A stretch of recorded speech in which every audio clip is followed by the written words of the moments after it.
your GPA being good, despite your GRE being good, despite your SOP being excellent, you still might be rejected straight away. Even though some programs do not explicitly state it on their program websites, they do prefer candidates with that they do not accept people with a GPA below. So by the time this video comes out, it's November and you're probably in the heat of the application process. How much ever we want to focus on the process, the mind always goes to the results.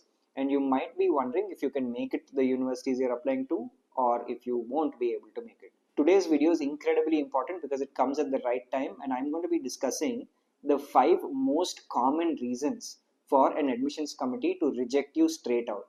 So stay tuned, note this down, and keep it as a blueprint, otherwise you'll regret it.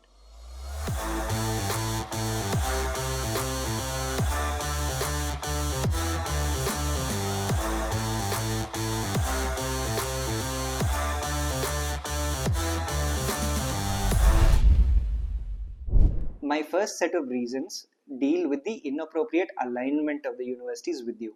And reason number 1 within this subset is applying to GPA-centric universities with a poor GPA. Now, some universities are more GPA obsessed than the others. Now, how you know about that is only through past experience, but if you're applying to such universities with a low GPA, no matter how good the rest of your profile is, it is going to lead to a straight reject. Some of the most famous names in this list are the computer science programs at the University of Southern California and Texas A&M, where they care a lot about the GPA.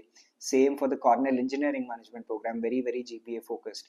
You have to apply to universities which are aligned with your profile, and if your GPA is not the highest, you have to apply to universities that have a history of evaluating applications a little bit more holistically. You can find some of that information on the university websites. Some universities very clearly state that they do not accept people with a GPA below 3.5, or you can look at the average GPAs of admitted students in the class, and if they are on the higher side, you can draw a conclusion in terms of where you lie in terms of your prospects.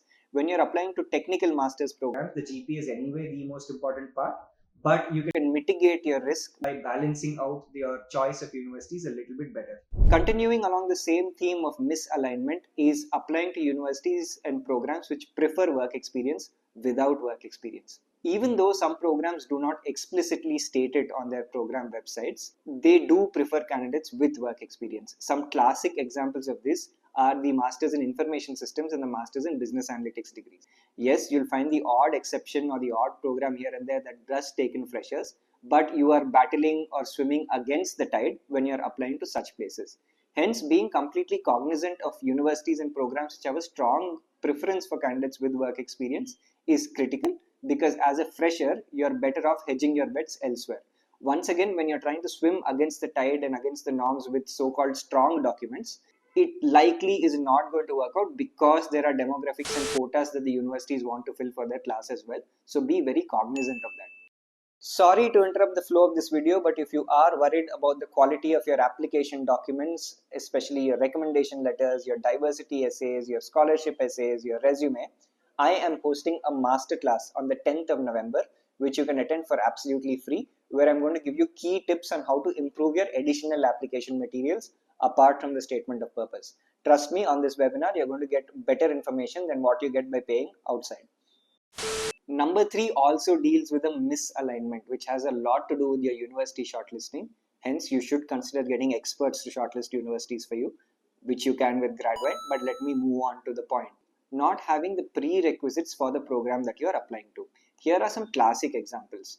If you're applying for a master's in computer science, pretty much every CS program in the US requires candidates to have 4 prerequisites in their undergrad. What these prerequisites are, you can comment below and we will answer.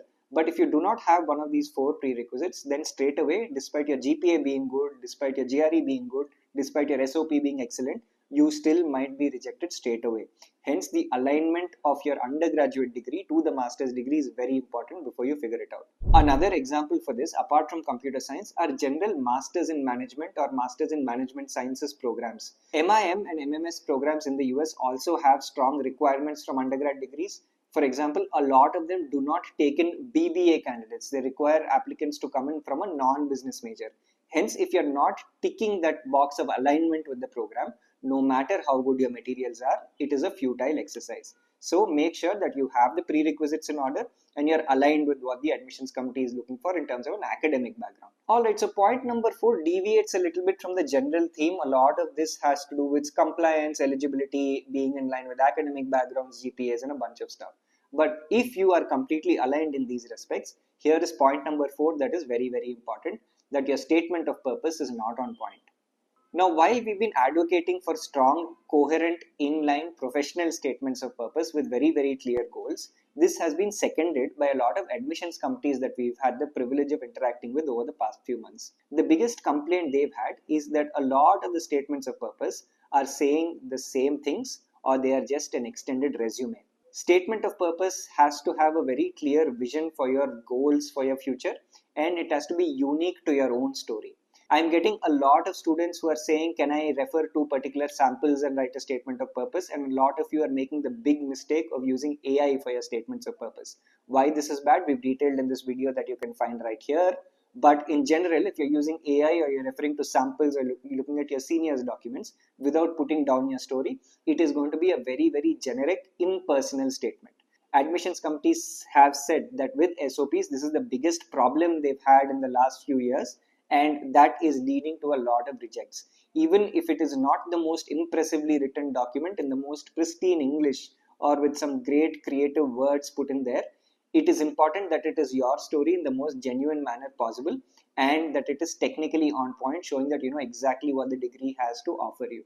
Having these personal statements of purpose that are tailored to you and your vision is incredibly critical. If you're doing generic stuff using AI to compress sentences, make it seem more beautiful, you are making a massive, massive mistake. Point number 5 might throw you off because we are already in November, but well, this is the truth of the matter. One of the most major reasons for rejection is simply applying late. Applying to the round 1 deadline is imperative for the master's programs, which is a given. You'll have to understand that when universities have a round 1, round 2, round 3, they fill up to 70 to 80% of their classes in round 1.